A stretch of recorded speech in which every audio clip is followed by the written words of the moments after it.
Streak has New York leading the NFC East at 3-2, while Philly is tied with the Cowboys in second at 2-3. New York is a 5.5-point underdog, but the Giants are encouraged about their chances, having both wide receivers Odell Beckham Jr. and Ruben Randle should play tonight. The team will make their final determination of their status a bit later on. Stephen A., who wins, G-Men or the Birds? Well, this is a tough one because normally I would pick the Giants, but I can't tonight. I have to pick with the Philadelphia Eagles, and here's why. Odell Beckham Jr., hamstring. I don't think he's going to be 100%. Victor Cruz isn't even traveling. Prince Amukamara will not be there at the cornerback slot.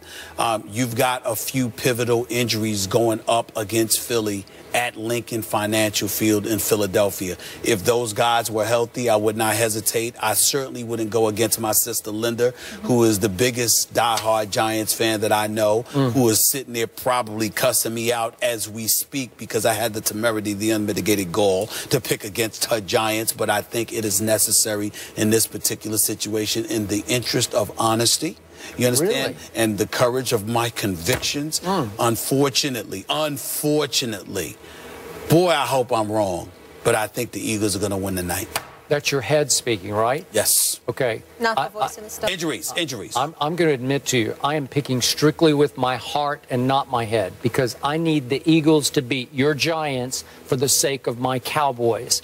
So my point is, my head says Giants. I told you I thought the Giants are going to win 7 straight games.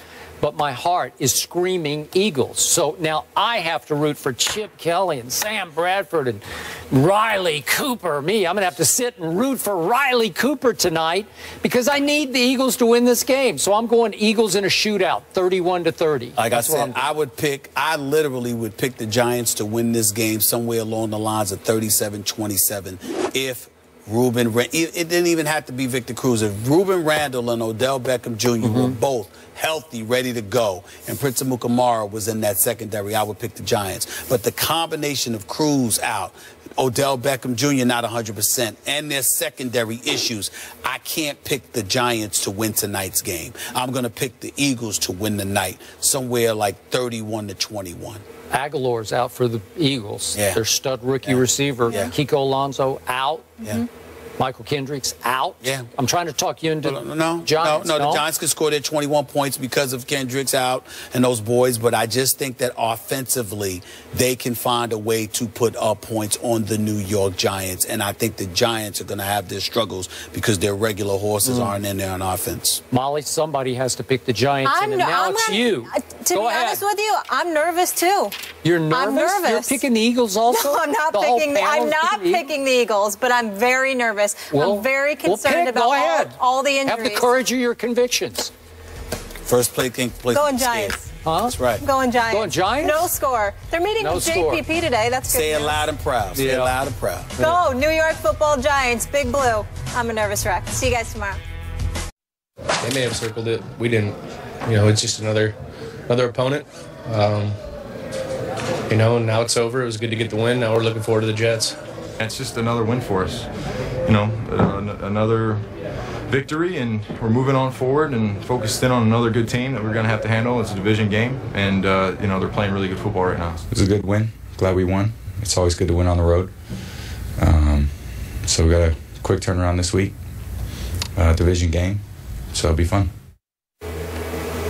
Just another win. The Patriots lead the AFC East at 5-0, and the Jets are quietly 1 game back at 4-1. They face each other in Foxborough on Sunday. That'll be fun. Skip, what chance do you give the Jets this weekend? Stephen A., before yesterday, I gave the Jets not much of a chance against the Patriots in Foxborough, but I was looking ahead to December 27th at the Jets, and I thought that's a game the Patriots could lose. But one thing happened yesterday that did give me cause to pause. I'd said going into the year that I boiled down the AFC East this way. The Patriots have Tom Brady and nobody else does. Nobody else really had a quarterback going into the season. And yesterday, you know how much I love me some QBR. Ryan Fitzpatrick, albeit against the Redskins, had a QBR of 99. That's 1 short of 100, which is perfect. I don't know how, because he did throw an interception, so I'm not sure how it all broke down, but He ran very effectively, ran for a pretty big touchdown. And obviously, they were in some trouble at halftime, and all of a sudden they exploded on the beat-up, maybe decimated Redskins and blew them out in the second half. But Ryan Fitzpatrick has played well enough, and I knew he was pretty. I told you before the year, he's pretty good. He's all right. He's all right. He's all right. But he's played better than all right. He has so far. Yeah. And if he plays to that level, a little bit better. If he plays to that level at Foxborough, they will hang in this game. And yet, I still think I love the way the Patriots immediately moved on last night. And I'm sure Belichick lectured them quickly in the locker room before the media entered and said, we have moved on to the Jets. And that's what I want everybody in this locker room to say. And I do think they emotionally just cut bait with the Colts, because you can't play your Super Bowl, as I said earlier in the show, last night and hope to get back up for your most dangerous rival. I thought it was going to be Buffalo. They blew the doors off Buffalo at Buffalo, you recall earlier. Quarters anyway. Yep, and they left them kind of for emotional or psychological dead after that game, because the Bills have been reeling ever since. Could they do that to the Jets this time? I doubt it. Now that Revis and Cromartie are there, and Buster Screen, that's a secondary, man. So it'll be a long, hard night for Tom Brady, but I still think I'm going to give the Patriots a decided edge this time at Foxborough. I wouldn't say decided edge. I think they have an edge. But I think that one of the things you would, and I would caution everybody, all you New England Patriots lovers out there, although they deserve to be the favorites and they're the better team because they do have Tom Brady, the New York Jets have Darrelle Revis on the other side of the ball going directly up against Tom Brady. This isn't a quarterback against a quarterback where one quarterback gets to face a suspect defense and another quarterback gets to face an elite defense. No, this is a top quarterback against a top corner who also spearheads that defense. And that's what you have in the New York Jets. The New York Jets are the #1 ranked defense in the NFL. They are number 2 against the pass, number 3 against the rush. And when I look at it from that perspective, and you combine that with the fact that you have a guy in Darrelle Revis who's incredibly familiar with what New England likes to do, highly intellectual as a football player, I think that's what it's not about. You know, Buster Screen is talented. Antonio Cromartie is talented. Yeah.